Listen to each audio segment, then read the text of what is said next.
দূর করে পৃথিবীতে শান্তি এবং শৃঙ্খলা প্রতিষ্ঠা করে গেছেন মানবতার মুক্তিদূত রাহমাতুল আলামিন সরকারে দু আলম হযরত মুহাম্মদ রাসূলুল্লাহ সাল্লাল্লাহু আলাইহি ওয়াসাল্লাম।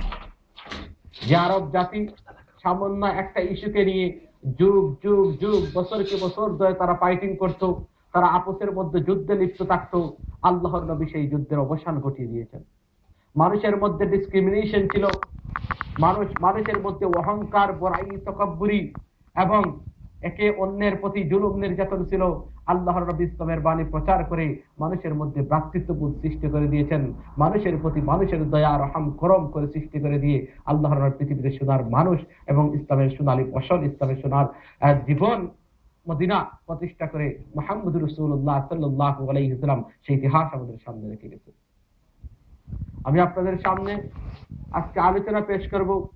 আজকে সারা দুনিয়া জুড়ে আজকে আমরা রেসিজম বলি, আজকে দেখা যায় একে অন্যের প্রতি জুলুম নির্যাতন করা হয়।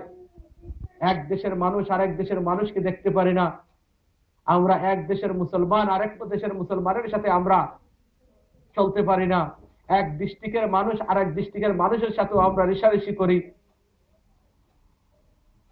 সাদা মানুষ কালো মানুষকে দেখতে পারি না, কালো মানুষ সাদা মানুষকে দেখতে পারি না। এই যে অবস্থা পৃথিবীতে সৃষ্টি হয়েছে, এই সম্পর্কে কোরআন কি বলে এবং হাদিস কি বলে এবং একজন মুসলমান হিসাবে আমার করণীয় কি?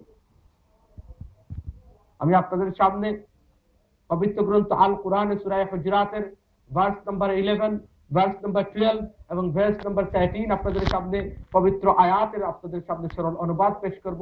তারপরে আপনাদের সামনে আমার কথাগুলো কন্টিনিউ করব ইনশাআল্লাহ। আল্লাহ সুবহানাহু ওয়া তাআলা বলতেছেন, ইয়া আইয়ুহাল